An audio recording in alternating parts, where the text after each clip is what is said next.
Bonjour, Ça faisait longtemps que je rêvais de t'avoir dans notre podcast, donc merci d'être avec nous aujourd'hui. merci à vous. Tu es l'un des visages engagés dans l'écologie au sein de l'école, notamment à travers le contenu que tu partages sur Insta derrière le compte Les Petits Écolos. Tu as réussi à mêler deux passions dans ta profession, celui de l'écologie et de l'éducation. Et tu as depuis de multiples casquettes, directrice d'école, formatrice, conférencière et bien sûr auteur, puisque aujourd'hui je te rencontre dans le cadre de la sortie de ton livre aux éditions Le Duc qui s'appelle Élever en plein air, que j'ai adoré.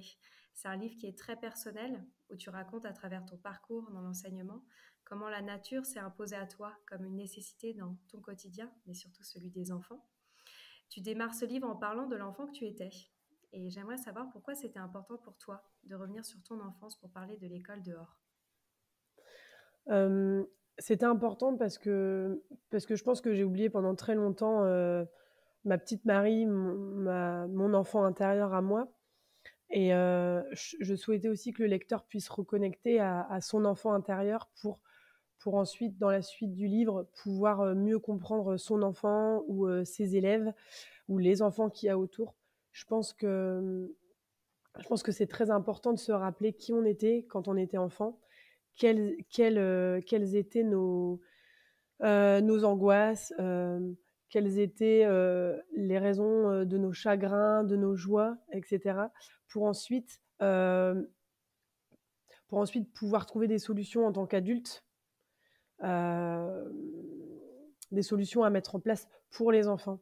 Parce que c'est vrai que si on reste dans notre corps d'adulte, très souvent on se dit oh c'est des histoires d'enfants, oh c'est bon, pas nous énerver pour une pince à cheveux ou pour sa copine avec qui elle s'est disputée. En fait, on a tendance à percevoir les soucis des enfants comme étant des petits soucis parce qu'ils sont petits en taille, alors que si on reconnecte à notre enfant intérieur et qu'on se rappelle un peu de nos grandes peurs, de nos grandes angoisses. Moi, par exemple, au début du livre, je raconte que j'avais très peur de la mort. Ma sœur, elle m'avait raconté que mon cœur pouvait s'arrêter à n'importe quel moment, et c'est quelque chose qui m'a marqué en fait. Toute mon enfance, enfin une partie de mon enfance, j'étais extrêmement angoissée par ça. Et voilà, en fait, dans une vie d'enfant, les problèmes, les angoisses, les joies, etc., ne sont pas plus minimes que les angoisses des adultes. Ça prend toute la place et une phrase d'adulte peut avoir des répercussions sur les enfants. Donc, c'est vraiment reconnecter à l'enfance pour ensuite pouvoir parler de nos enfants ou des enfants de notre entourage ou de nos élèves. Et qui étais-tu, enfant? Enfant, eh ben, on m'appelait Sacrée Petite Marie. J'étais J'étais une enfant avec un caractère trempé, mais à la fois réservée de prime abord avec les inconnus, un petit peu autoritaire avec mes copains de classe et mes frères et sœurs. Euh, J'avais la joie de vivre, mais je me posais énormément de questions sur le monde des adultes. J'étais très pressée de devenir adulte, d'avoir des responsabilités, d'avoir du courrier à mon nom. Et en fait, j'écrivais déjà énormément. Pour écrire ce livre-là, Élevé en plein air, j'ai relu tous mes journaux intimes et j'en ai une sacrée pile. Euh, je voulais laisser des traces, en fait. J'avais très peur de m'oublier une fois adulte. C'était vraiment une angoisse. Je me disais, ah, j'espère que je m'oublierai pas, j'espère que j'oublierai pas mes rêves. Voilà, j'étais un peu connectée au futur déjà, en fait.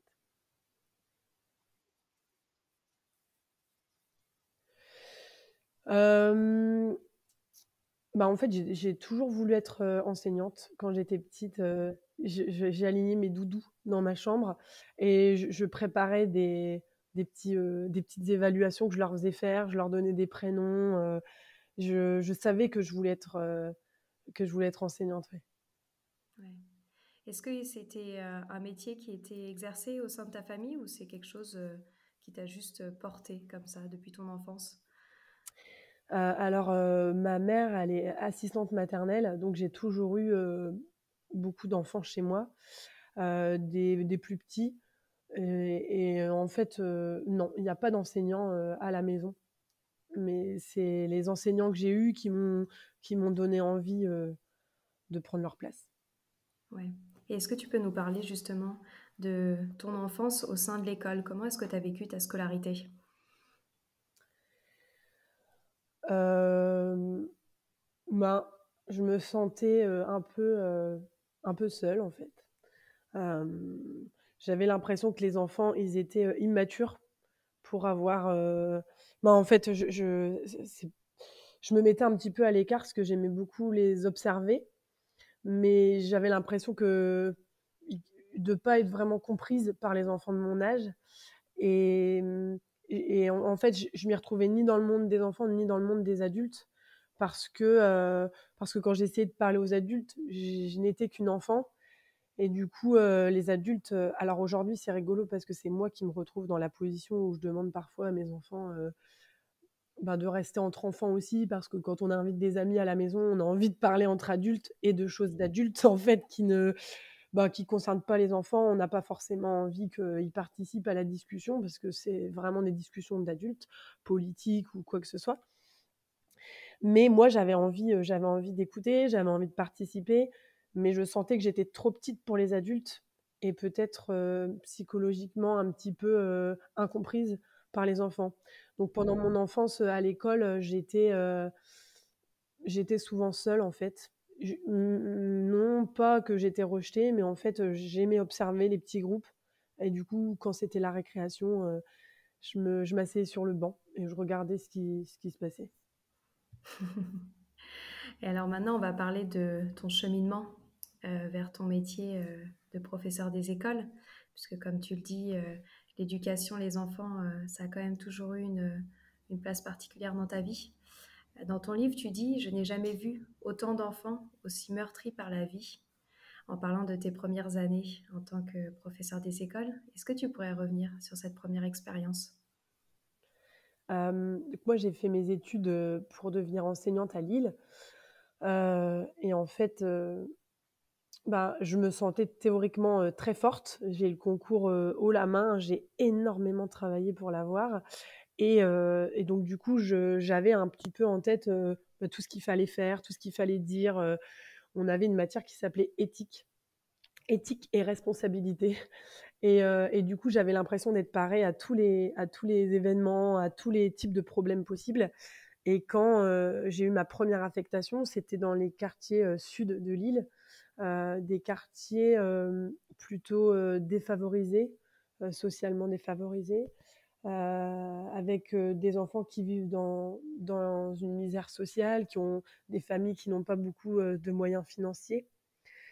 Hem Et en fait, je me suis rendu compte que toute la théorie, elle me servait à rien parce que dans les faits, je me sentais, complètement nulle, humainement nulle. Heu, j'ai eu à faire face, dès la rentrée à des situations, d'enfants frappés par leurs parents, d'enfants qui manquaient de nourriture à la maison, d'enfants qui n'étaient pas soignés, pas lavés. D'enfants en situation de handicap et en fait tout ça, moi j'ai passé mon été à préparer mon année, hein, comme tous les professeurs stagiaires le font et finalement, waouh, je me suis dit: «Je m'attendais pas à ça».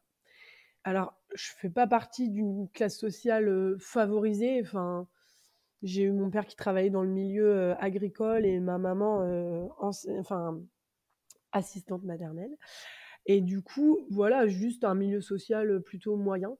Heu, mais j'habitais dans une petite ville et j'ai jamais fréquenté dans ma vie les milieux sociaux, très défavorisés. Ce qui fait que je me suis pris une claque. Je me suis pris une claque parce que j'étais très mal à l'aise, que je me sentais, d'un seul coup projetée dans un monde, que je ne connaissais pas. Bien que j'ai vraiment galéré financièrement pendant mes études, j'ai dû travailler dans la restauration rapide et cetera pour me payer mes études, mais je savais pas quoi faire, en fait. Je me sentais humainement très faible. Il y avait des enfants qui étaient en foyer, il y avait, des enfants qui s'endormaient tellement ils manquaient de sommeil et du coup, j'étais toujours, en réflexion en me disant: «Mais ça j'ai pas appris, je j'ai pas appris, je sais pas comment on fait avec eux. S'ils s'endorment sur la table, est-ce que je dois les laisser dormir parce qu'ils manquent de sommeil? Ou est-ce que je dois les forcer à faire leur évaluation parce que sinon, c'est la bonne excuse, ils vont s'endormir à chaque fois qu'il y a une évaluation, comme ça ils les font pas. Mais j'ai quand même des bulletins à remplir». En fait, j'étais tout le temps, un petit peu, entre 2 chaises, quoi. Je me disais: «Bon, ben, il y a l'enfant et il y a l'élève et moi, je suis enseignante, donc je suis là pour l'élève et pas pour l'enfant». Et pendant toute la première partie de ma carrière, heu, on je dissociais les 2, comme on apprend quand même à le faire, quand on se forme. En fait, il y a l'élève et il y a l'enfant et à l'école, bah, c'est un élève et on doit, le faire devenir un citoyen responsable. Donc voilà, c'est pour ça, c'était une claque, hein. C'était une vraie claque Ouais. quand j'ai démarré dans le métier. Est-ce que tu as l'impression qu'il y a des choses à changer dans la formation que tu as suivie pour, être mieux paré à ce type de situation dans laquelle beaucoup d'enseignants se retrouvent? Ben, moi, j'ai eu une formation, riche et extrêmement poussée et bonne avec des formateurs vraiment géniaux. Donc je pense que ce qui manque, fondamentalement, c'est, beaucoup, beaucoup, beaucoup plus de stages. Parce qu'en fait, alors la formation, elle a beaucoup évolué, hein. Moi, j'ai eu mon concours, en 2012. Elle a déjà évolué, mais il manque énormément de stages. Quand on devient, fonctionnaire stagiaire, donc la première année, heu, on est un peu suivi, mais pas du tout suffisamment et par des enseignants qui eux-mêmes ont une classe et eux-mêmes sont surchargés. Donc j'aurais voulu aller beaucoup plus, dans les classes avant, quoi. Ça représente en fait 6 semaines de stage. On a 6 semaines de stage avant d'avoir nos classes dans une seule classe. Donc moi, j'avais des CP. Quand j'ai eu des CP en stage l'année avant d'avoir ma classe à moi toute seule. Mais quand j'ai eu mes classes, les premières classes que j'ai eues, c'était des tout petits et des CM1, CM2. Donc je pouvais même pas me reposer. C'était pas dans le même quartier, c'était pas le même milieu social et il y a rien qui est transposable en fait. Donc ce qui a changé dans la formation, c'est la fréquentation de dans les écoles, dans tous les niveaux, dans tous les milieux sociaux. Ouais. C'est ça qui manque, je pense. Mmh. Et comme tu le disais, cette première partie de carrière, tu l'as vécue, un peu comme un désenchantement, j'ai l'impression. Tu dis même dans ton livre: «Je deviens une enseignante qui ne ressemble pas à celle que je rêvais de devenir». Tu rêvais de devenir quel type d'enseignante pendant cette, 1re partie de carrière et à la suite de ta formation? Mais en fait, pendant tout le début de mon livre, je c'est aussi pour ça que je voulais parler, de l'enfance, c'est que je me suis fait beaucoup de promesses quand j'étais petite, des promesses, que j'ai gardées en moi et que j'ai aussi écrites. Je m'étais dit, en regardant ma mère: «Moi, je serai pas comme ça, moi, je serai comme ça et je me promets de devenir comme ça». Et en regardant mes enseignants: «Moi, je me promets de pas être comme ça, je veux être ça». En fait, je voulais être une enseignante qui prend en compte les besoins, de chaque élève, qui les considère, comme des enfants à part entière et qui leur laisse, de la place, qui leur laisse, la possibilité de trouver leur, nature profonde, d'exprimer leur potentiel et cetera, d'être eux-mêmes et en fait, désenchantée, oui, parce qu'en fait, finalement, je me suis rendu compte qu'une fois devenue adulte, une fois devenue maîtresse, hem, mais en fait, il y a tellement de choses à penser. Dans la forme, avant de s'occuper du fond, j'ai été complètement déboussolée par la charge administrative, la charge, des réunions, la charge des préparations, la charge des papiers à remplir, des bulletins, des parents à rencontrer. C'est incroyable le nombre d'heures qu'on passe à remplir des dossiers et à faire des réunions et à remplir des papiers pour faire des projets. Ce qui fait qu'une fois qu'on a fait tout ça, on a une telle perte d'énergie que, en fait, c'est terrible, mais les enfants, on on est déjà épuisés, en fait.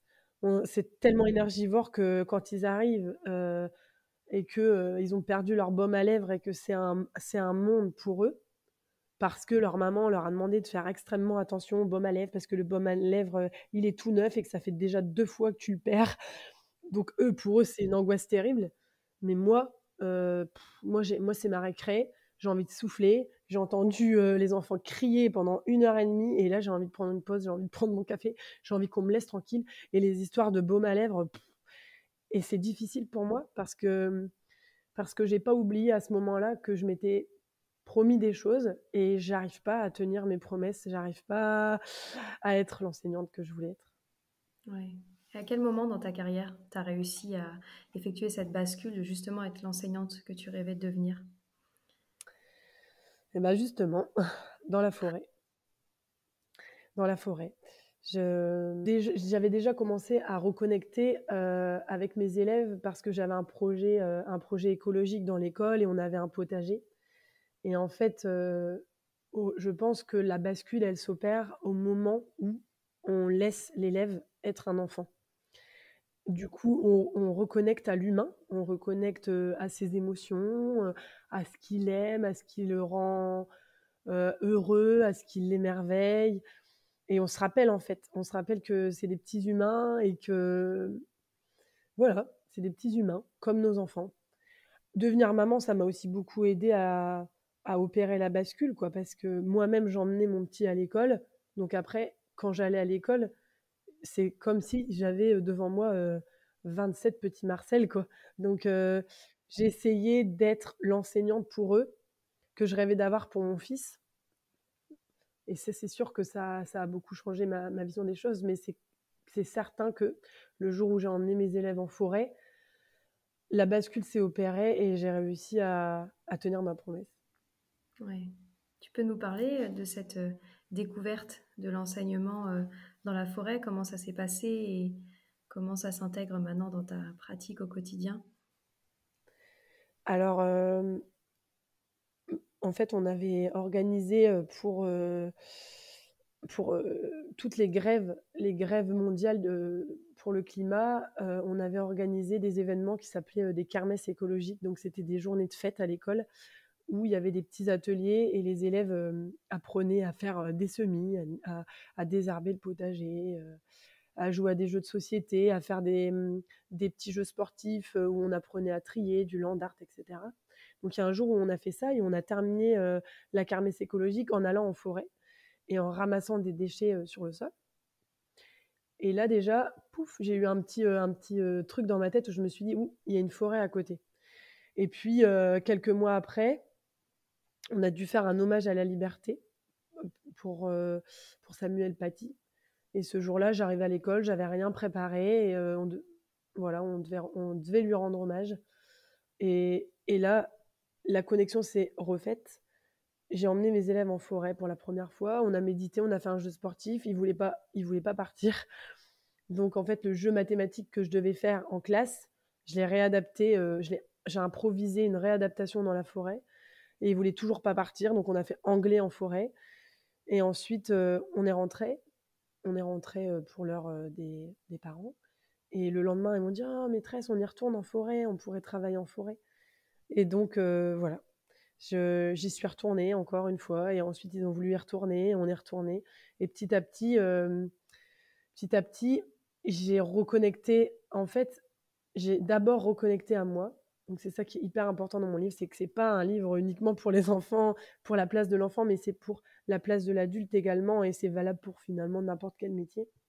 Je pense que pour laisser de la place aux autres, il faut d'abord trouver la nôtre. Et c'était vraiment génial pour moi de faire de l'écologie à l'école et de les emmener en forêt parce que c'était les lieux que je préférais fréquenter dans ma vie à la maison avec mes enfants et je savais faire. Donc en fait, moi, j'étais plus seulement enseignante, j'étais Marie à l'école. J'avais un peu enlevé de la forme, j'avais un peu enlevé du statut, puisque j'étais aussi la directrice de l'école, et je pouvais être moi-même. Ce qui fait que la relation avec mes élèves, elle changeait parce que j'étais pas seulement Madame Petit, j'étais aussi Marie.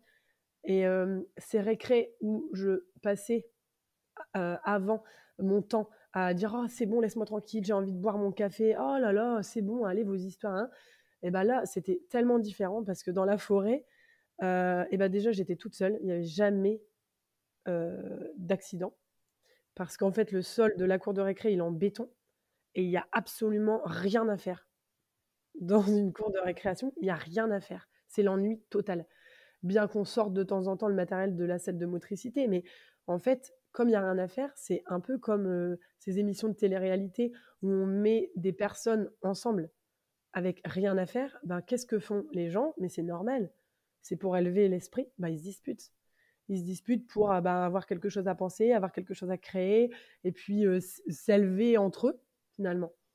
Mais là, dans la forêt, mais en fait, comme c'est un espace de création infinie, d'histoires, de potions de sorcières, on peut imaginer des personnages, on peut construire des cabanes, mais plus jamais aucun élève ne venait. Et j'étais avec mon ATSEM et ma service civique, et en fait, c'est pas qu'on s'ennuyait, mais on s'asseyait sur un tronc d'arbre et on les regardait et on rigolait. On les écoutait parler, on les écoutait faire leurs histoires, inventer leurs personnages, on regardait tout ce qu'ils faisaient, on était émerveillés. Et surtout, on se disait, mais c'est fou, là, on aimerait bien qu'il y en ait un petit qui vienne nous voir, et personne ne venait jamais nous voir. Donc, j'ai vraiment reconnecté avec eux, et eux, ils étaient eux-mêmes, beaucoup plus que dans une cour de récré stérile. Je voyais vraiment les personnalités se dessiner, les petits chefs de groupe, mais aussi les timides qui n'étaient pas si timides que ça en récré. Je voyais beaucoup plus les filles et les garçons jouer ensemble que dans l'espace d'une récré où des études ont montré que les garçons prennent 80% de l'espace et les filles ont tendance à se mettre près des murs et dans les petits coins pour jouer à la maman. Là, c'était beaucoup plus mixte les groupes d'enfants. Et du coup, ça faisait très plaisir à voir. Et là, à ce moment-là, je me suis dit, waouh, là, t'as tenu ta promesse. Mmh. Il y a un autre moment dans le livre que j'apprécie beaucoup, c'est quand tu parles en effet de ta vie de famille, parce qu'on voit que ça t'a quand même beaucoup porté vers ce cheminement. Et tu parles aussi des confinements que tu as vécus, euh, où tu as particulièrement observé tes propres enfants. En quoi l'observation de tes enfants t'a aussi mené vers cette nouvelle pratique d'enseignement? Euh, En fait, le confinement, il a permis un petit ralentissement de rythme à la maison. Euh, Au moment du confinement, j'ai mes jumeaux qui ont 1 an et demi, et Marcel qui a 4 ans et demi. Et juste avant, en fait, j'ai la vie d'une enseignante, d'une directrice, et j'arrête pas de courir tout le temps. Et j'ai finalement peu de temps pour me connecter à ce qu'ils sont, à leurs petites âmes, quoi. Et le confinement, il a permis de dire stop et de prendre le temps. Et on avait un petit jardin de 200 mètres carrés. Et en fait, on a remarqué avec mon mari que dans l'espace du jardin, nous-mêmes, on n'avait pas les mêmes réactions, euh, la même énergie, et on leur laissait une place très différente à l'extérieur. C'est-à-dire que, voilà, en fait, on s'est dit, à l'extérieur, il y a rien à penser. Il n'y a pas de boîte, il n'y a rien à ranger, rien n'est jamais déballé. Et suite au confinement, on passait énormément de temps en forêt avec les enfants. Et c'est vraiment un temps qui fait du bien aux adultes et aux enfants. Et c'est presque comme si les adultes reconnectaient aussi avec leur âme d'enfant, parce que finalement, c'est vraiment l'éclate, même à 33 ans, de faire des cabanes avec les enfants dans les bois. On reconnecte avec l'âme d'enfant, et il y a moins ce rapport grand adulte et petit enfant. On joue ensemble. Dans la maison, il y a toujours des choses à penser. On peut toujours avancer, on va dire, pour le ménage, pour la cuisine, pour les lessives. Dès que l'enfant commence à s'approprier l'espace, à sortir ses jouets, ses personnages, tout ce qu'il faut pour créer et dessiner, on a tous, en tant qu'adultes, je pense, ce réflexe de se dire « Oh là là là là, il va falloir ranger après ». Et en fait, même si on ne le dit pas, on a une espèce d'énergie comme ça, de pression, qui sort de nous, peut-être des regards, des intonations, des oh là là là là. Voilà. Ce qui fait que l'enfant réagit à cette pression et ne se sent pas libre de créer autant qu'il a envie. Quand on va en forêt, ou encore mieux en forêt, largement plus que dans le jardin, on peut laisser la cabane, en fait. Il n'y a pas de problème, les sangliers se chargeront de la démolir, et les bouts de bois vont tomber sur le sol et vont se décomposer. Il n'y a rien à ranger quand on rentre de la forêt. On ne va pas se mettre à trier non plus les feuilles, les bâtons. Il n'y a pas de boîte, comme je vous disais, il n'y a pas d'étagère, il n'y a pas de repas à préparer, il n'y a pas, il y a rien à laver. Voilà, on est là, on est dans le présent, on est connecté, on est ensemble. Et ce qui permet à l'enfant d'avoir une place totale pour s'exprimer, pour inventer, pour créer, pour construire, pour imaginer. Et puis, il y a surtout l'espace au sol aussi qui compte beaucoup. Ce qui a pas, peut-être pour certains enfants, pas suffisamment d'espace dans la maison pour se mouvoir. C'est vrai qu'il y a des études qui sont faites pour les animaux, d'où le livre appelé Élever en plein air. On s'est amusé à calculer l'espace dont a besoin une poule pour s'épanouir et s'élever suffisamment, euh, mais pas les enfants. Et moi, je pense que si on faisait des études si on se demandait de combien de mètres carrés a besoin un enfant pour s'élever spirituellement et physiquement, je pense pas qu'on soit dans les clous, dans les classes en fait. Je pense qu'ils ont besoin, pas forcément tout le temps d'être dehors, mais en tout cas, je pense que l'espace extérieur, que ce soit la forêt ou même un jardin, il y a besoin d'espace. Il y a besoin Ouais. d'espace pour s'élever. Dans ton livre, tu dis: Cette expérience d'école en forêt avec mes élèves m'a redonné foi en mon métier. Est-ce que tu penses que maintenant, le métier d'enseignant, de directeur d'école, il se doit de passer ce temps en extérieur? Bah oui, parce que le statut, les statuts, que ce soit, comme je vous disais tout à l'heure, le statut de directeur, le statut d'enseignant, le statut d'élève, il y a besoin de cadres, hein. Bien évidemment que les élèves ne font pas tout, tout ce dont ils ont envie, et de toute façon, ils ne le font pas. Euh, et les adultes non plus, mais on a besoin de remettre de l'humanité dans notre métier. Et ce qui a été extrêmement difficile ces dernières années, en tout cas je parle pour moi et des collègues avec qui j'ai partagé cette drôle d'expérience, mais pendant le confinement, on avait cette position qui n'était pas forcément simple, de devoir appliquer des choses avec lesquelles parfois on n'était pas forcément d'accord. Et en fait, en tant que fonctionnaire de l'État, on a un droit de réserve, ce qui est tout à fait normal, mais c'était encore plus difficile pour nous à ce moment-là parce que on devait porter des masques, et ça nous coupait ça nous coupait la communication avec les enfants, avec les parents, avec les émotions, etc. Mais en fait, le statut, c'est pareil. Le statut, c'est comme un masque qu'on met sur une tête. Ça nous empêche d'être nous-mêmes. Et en fait, si on manque d'authenticité, si on n'incarne pas qui on est, on n'inspire pas l'authenticité non plus. Donc si on est faux, on va faire des enfants qui sont faux aussi.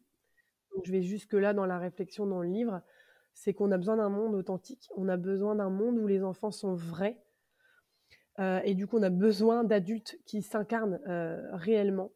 Donc, comme l'espace extérieur le permet d'enlever les masques et permet de connecter à tout l'humain qu'il y a à la fois dans les adultes mais aussi dans les enfants.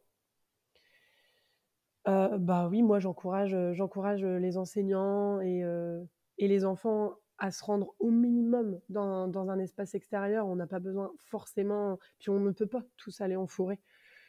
Mais ça permet ça en fait. Ça permet de reconnecter avec qui on est. Je fais des formations pour les enseignants, pour les aider à faire classe dehors. Et c'était vraiment génial la dernière fois parce que en fait, on teste mes jeux et en fait, le but après, c'est que les enseignants soient capables de créer des séances dehors. Donc, on teste leurs jeux. Ils créent des jeux pendant la journée de formation et ils la font tester à leurs collègues. Et c'était génial parce qu'il y avait toute la première partie, il y a 1 heure en fait, qui était un peu théorique. Et j'avais pas accès aux humains, j'avais accès à des enseignants. Voilà, ils étaient sages, ils prenaient des petites notes avec leur fluo et tout. Une fois qu'ils ont créé les jeux et qu'on est allé les tester dehors, là j'ai vu les personnalités. C'est-à-dire que il y a le leader, il y a le mauvais joueur, même chez les adultes. Il y a l'enfant qui se met en retrait, il y a l'enfant qui est organisé, il y a l'enfant qui prend des notes, il y a l'adulte du coup, mais bon, l'adulte en fait, il y a un enfant à l'intérieur, donc voilà. Mais il y a celui qui est sur l'ardoise à faire les calculs et il y a celui qui court vite et qui a pas très envie. Et voilà. Et en fait, il y a toute la même coopération qui se met en place dans les adultes. Et voilà, j'ai fait exactement les mêmes. Je me suis fait les mêmes remarques et j'ai tiré les mêmes conclusions que pour les enfants. Euh, en jouant, on reconnecte à l'enfant intérieur et on reconnaît, on a accès à la personnalité, à l'âme, en fait, des gens. Ouais. Ouais, c'est très beau. Et j'aimerais qu'on arrive presque à la fin de cet épisode. J'aimerais que tu nous partages les quelques conseils que tu as à donner aux enseignants qui nous écoutent, mais même aux parents en fait, hein, Oui. qui souhaitent être plus inspirés dans leur sortie avec leurs enfants. Qu'est-ce que tu conseilles pour eux? Ben, déjà de sortir, d'ouvrir la porte parce que ça paraît peut-être un petit peu, enfin, tout dépend qui nous écoute, mais ça peut paraître un peu fou et on peut se dire: «Oh là là et c'est bon». Mais en fait, non. En fait, il faut sortir pour s'en apercevoir parce qu'on vit dans un monde quand même, qui est fait de boîtes. C'est Pierre Rabhi qui disait ça. En fait, on vit dans des boîtes, les maisons, les voitures, les entreprises, les boîtes de nuit, puis la dernière boîte, quoi, le cercueil. Et on peut pas s'élever dans les boîtes. Donc il faut sortir en fait pour s'apercevoir que ben, on est humain et humain ça vient d'humus à la base, la terre. On a besoin, on fait partie d'un écosystème et pour reconnecter à qui on est profondément, il faut sortir. Il faut sortir parce que ça fait du bien en fait. Ça fait du bien parce que c'est la nature et ça nous permet de le mot nature pour moi il a vraiment ce double sens de la nature profonde et c'est la nature qui nous permet d'accéder à notre nature profonde parce qu'on est des humains, on fait partie de ce monde de nature et tout le reste a été créé en fait, mais foncièrement, on n'est pas fait pour être toujours à l'intérieur. Dans notre, bah, l'humanité est faite quand même pour être connectée au dehors et c'est pour ça, je pense que dans notre monde tel qu'il est actuellement, qui paraît confortable, parce que c'est confortable de cliquer pour avoir des courses, de cliquer pour avoir à manger qui arrive directement. C'est confortable de cliquer pour que la machine elle se mette en route pour laver le linge, pour laver la vaisselle. C'est confortable de dormir dans un lit douillet, je reviens pas là-dessus. Mais en fait, c'est du faux confort. C'est pas quelque chose qui nous fait du bien et la preuve en est que ben, aujourd'hui, on a tous besoin ben, de méditer, d'aller voir les psychologues, etc. parce qu'on a déraillé un peu l'humanité et ça nous permet pas d'avoir accès à nous-mêmes et de nous réaliser. Il a fallu quand même que je me mette en disponibilité pour découvrir que bah, je savais peindre, je, j'avais envie de faire de la musique et que ça me faisait du bien. En fait, on est tous un peu dans nos mondes complètement bah, remplis. Donc moi, je conseille de sortir parce que ça fait du bien, de sortir parce on n'a pas de contraintes et de sortir parce qu'on est fait pour sortir le plus souvent possible dans des espaces comme la forêt. Et si ça fait peur, eh ben, équipez-vous de jeux de société, de pique-niques, si vous avez peur de vous ennuyer, de livres. Et on cherche toujours à occuper les enfants dans la maison pour avoir la paix. Et ben, la solution, c'est juste d'aller en forêt. Parce qu'en forêt, au bout de quelques minutes, ça y est, l'enfant, il va connecter et il va commencer à créer, à inventer des personnages. Allez-y avec des amis et vous allez voir, vous n'aurez jamais autant de temps pour boire un café ou une tisane entre, entre parents. Voilà.